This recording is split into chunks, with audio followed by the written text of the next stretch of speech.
So a new memorandum came out from the Sergeant Major of the Army in regards to the requirements for an NCO academy for soldiers getting promoted to sergeant, staff sergeant, and all that. I've seen some soldiers that are misunderstanding that memo, so I thought I would make this video to try to clear up some of those things, but there could be some of you out there that also have not even seen that memo, so that's what we're going to be talking about. For the simplicity of this video, I'm going to assume that you already know how that works for the United States Army for how soldiers get promoted to sergeant. But if you don't, then go watch the video that probably pops up in a card, or I have a link down in the description box down below. So go check that out if you're not familiar with how that process might work.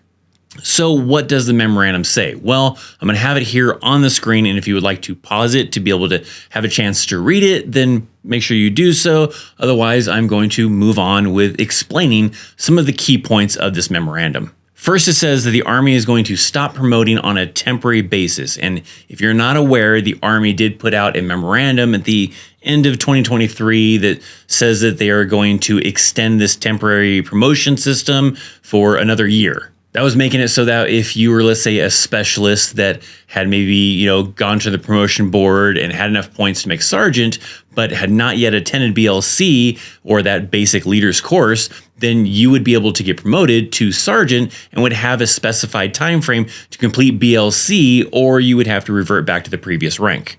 This was also the case for soldiers in other NCO ranks as well. So that policy has, in a sense, been removed, so that way you can still get promoted without attending an NCO academy, and also not have necessarily a specified time frame that you need to attend that academy before you're going to have to be reverted back to the previous rank. So that's what that portion of the memo is talking about, and then it goes on to talk about how in June of 2024, soldiers will have to meet the following PME requirements to be promoted. And PME, that stands for Professional Military Education, which is things like the NCO Academy for BLC, ALC, and all that stuff.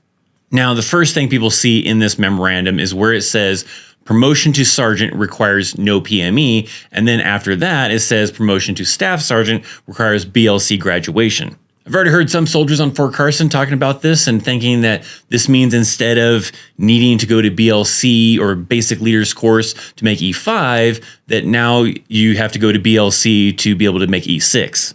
So that is sort of correct, but let me tell you why the Army is doing this in the first place, so that way maybe you can better understand what it's talking about in this memo and what the point of this memo even is. You have soldiers out there that have passed the promotion board and even have enough points to be able to get promoted, but they're being held back from being able to get promoted because they can't get an NCO Academy date. So even though this isn't their fault, right? They've done everything that they can do on their end, but because they can't get a date, they're having a hard time being able to get promoted. So this allows soldiers to get promoted, and then at some point down the road, when they can get a slot for the NCO Academy, then great, but they won't be held back because of this.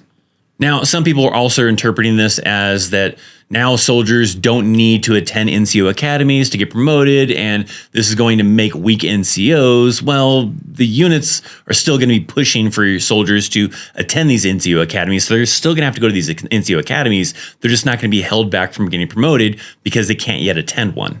Because you have these NCO academies that right now might be overwhelmed, or maybe the soldier can't attend that NCO academy because their unit is getting ready to deploy. You might be thinking, well, Chris, how do you know that soldiers are still going to have to go attend that NCO academy? And that's because the Sergeant Major of the Army actually said this in his Instagram post.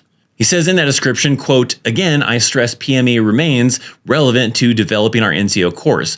Leaders should make every effort to get their soldiers to PME, and soldiers should make every effort to get to PME."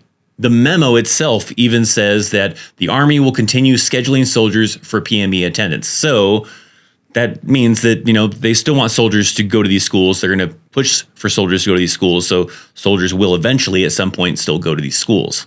So if you think this means that specialists can just go and make sergeant without having to worry about BLC, unless they're going to try to get promoted to staff sergeant, well, that's not really the case. That's not really what this is intended for. This is just going to allow soldiers to be able to get promoted to sergeant, let's say in this case, and then when a slot opens up for BLC, they can be able to get promoted without having to wait and get held back because of deployments or whatever the case could have been that they were being held back in the first place. Let me also give you a scenario that might also help kind of make this make sense to you. So you have Specialist Smith, who has already passed the promotion board and already has the points to get promoted to E5, but there's an upcoming BLC class coming up next month, but the unit's getting ready to deploy to Poland around that time. So they're going to be gone for 9 months, and he's not going to be able to go to this school now. So he's gone off to Poland, won't be able to attend. So when he comes back, now he's ready and able to maybe attend BLC, but that BLC class at his local installation is already all filled up with a bunch of slots for several months out because there was another division that just recently returned from Kuwait, and now all of their E4s have filled up all those slots. And so now the soldiers waited pretty much a year now to be able to get promoted and can't. Not for his fault, right? He's already done everything, gone to the promotion board, already made the points, but because he just couldn't get into this damn BLC slot, can't get promoted. Or maybe he was in that situation where he already did get promoted, but he was in that situation where he needed to attend this BLC within a certain time frame. Otherwise, he's going to have to be reverted back to the previous rank. And now that time's about to elapse and he still can't get a damn BLC slot. Now, I'm not just making these scenarios up. These are actually scenarios I've heard soldiers talking about. They're having a hard time getting promoted because of the situation. It might even be a case, let's say, on the reserve side, because their unit is not able to get them a slot or don't have the funds to go send them to go attend BLC, to be able to pay them while they're attending BLC for X amount of weeks and everything. So they're having a hard time being able to get promoted to that next position. So this just helps soldiers be able to get promoted when they're doing everything on their end to be able to get promoted, but school dates are, just not available to them because things are backed up or whatever the case might be. The memo does go on to say that soldiers that do actually complete like a PME course will be awarded an additional 150 promotion points, and that can really help, especially for soldiers that are really close to making that cutoff to get promoted, but aren't quite there yet. But by attending that NCO Academy, boom, 150 points, and maybe that's enough to put them over that threshold to get them promoted. So that would be helpful for individuals like E5, E6 individuals, because after E6, it's not point related. So, it could be helpful for those individuals at least.